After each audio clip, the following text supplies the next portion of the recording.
horse with the speed of light, a cloud of dust, and a hearty hi-yo silver, the Lone Ranger.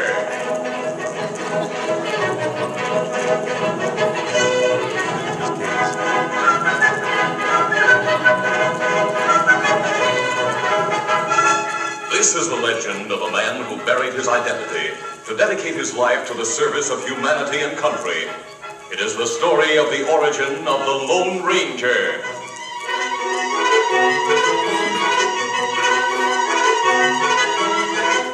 Early settlers in the West had to be brave men and women, ready to fight for their lives at any moment. There was danger on every side. There were wild beasts, savage Indians, and the Cavendish gang. Butch Cavendish headed a pack of outlaws. They struck without warning to steal and kill. Open fire on that wagon train! Wipe them out to the last man!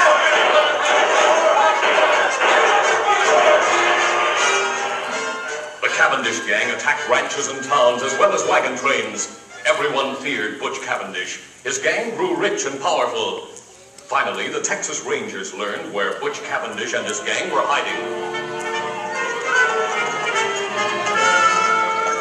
6 Texas Rangers guided their horses along a canyon floor to arrest the Cavendish gang. Presently, Captain Reed signaled a halt. Right in, boys. We'll wait here until the scout returns. Do you think it was a good idea to send Collins, our guide, on ahead? It was Captain Reed's younger brother who asked the question. The captain explained that Collins, who was not a Texas Ranger, was the only man who knew the country and who could scout ahead for information.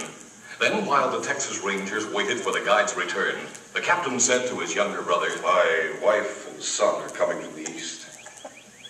If something happens to me and you survive, well, I know you'll take care of her and Daddy. Right.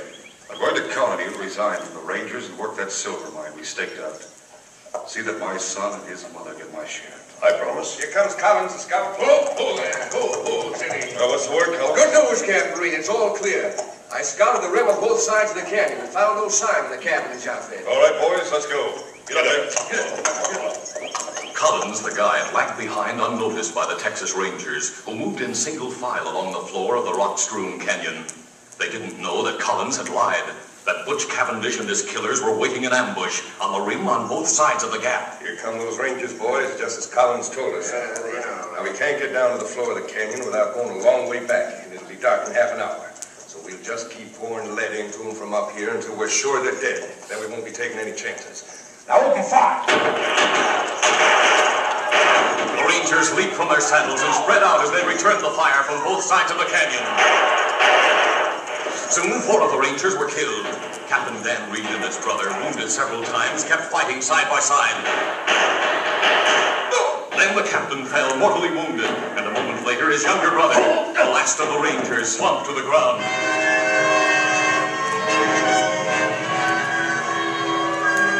The outlaws waited and watched for any sign of life from the Rangers, then rode away, convinced that all 6 men in Bryant's Gap were dead. Sunset came, then darkness.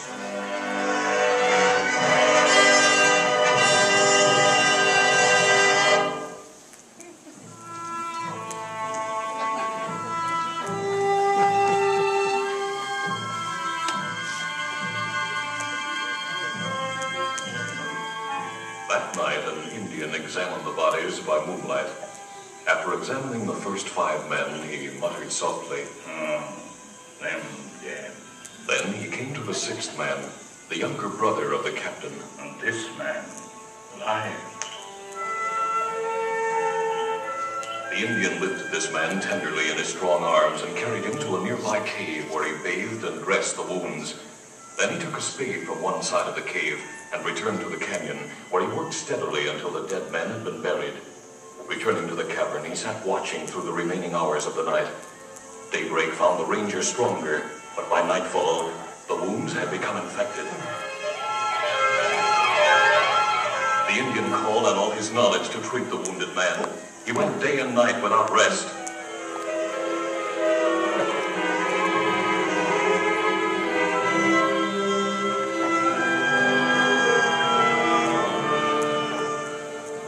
It was the morning of the 4th day when the Ranger opened his eyes.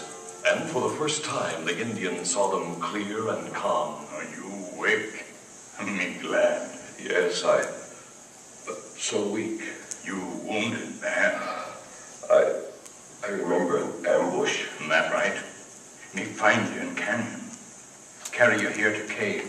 It's daylight. It morning. Then I must have been unconscious all night. It's several days since fight in canyon. Several days. There's something familiar about you. You remember? Many years ago, you only boy.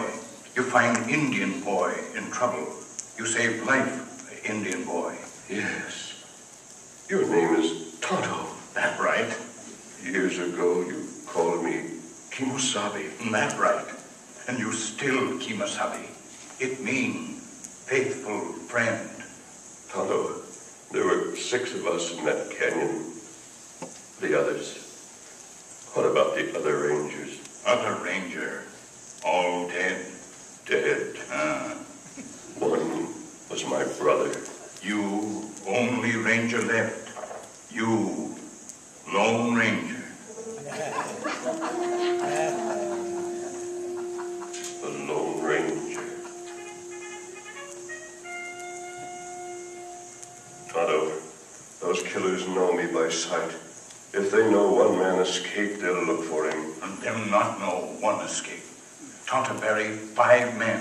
Make 6 grave. Crook think you die with others. Good. Then my name shall be forever buried with my brother and my friends.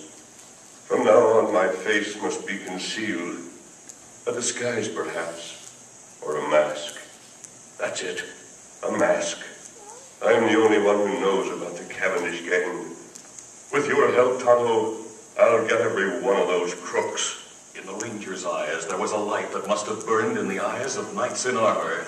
A light that through the ages lifted the souls of strong men who fought for justice, for God. I'll be the Lone Ranger.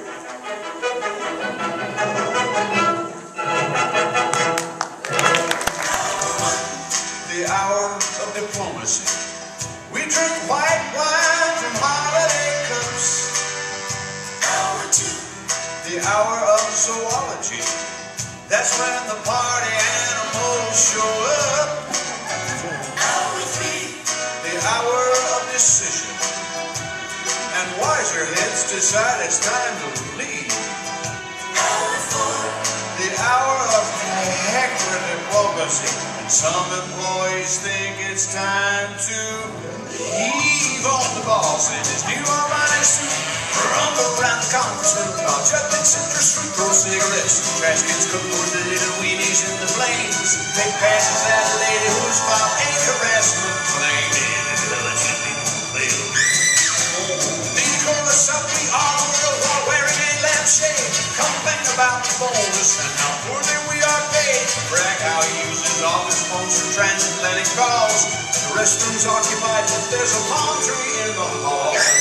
Well, excuse me. The hour of repentance. He begs for his job while down on bended knee. He holds the boss's hand and shouts, "You know I love you, man," just before he passes out beneath the Christmas tree. Oh, it's the annual office Christmas party in the conference room. The annual office Christmas party for everyone from secretaries to tycoons. Just a casual soiree before we leave for the holidays. The annual office Christmas party with lots of colorful buffoons. We close the doors at noon. Will somebody please take his keys and drive him home and wait after the holidays to tell him about his transfer to Bosnia?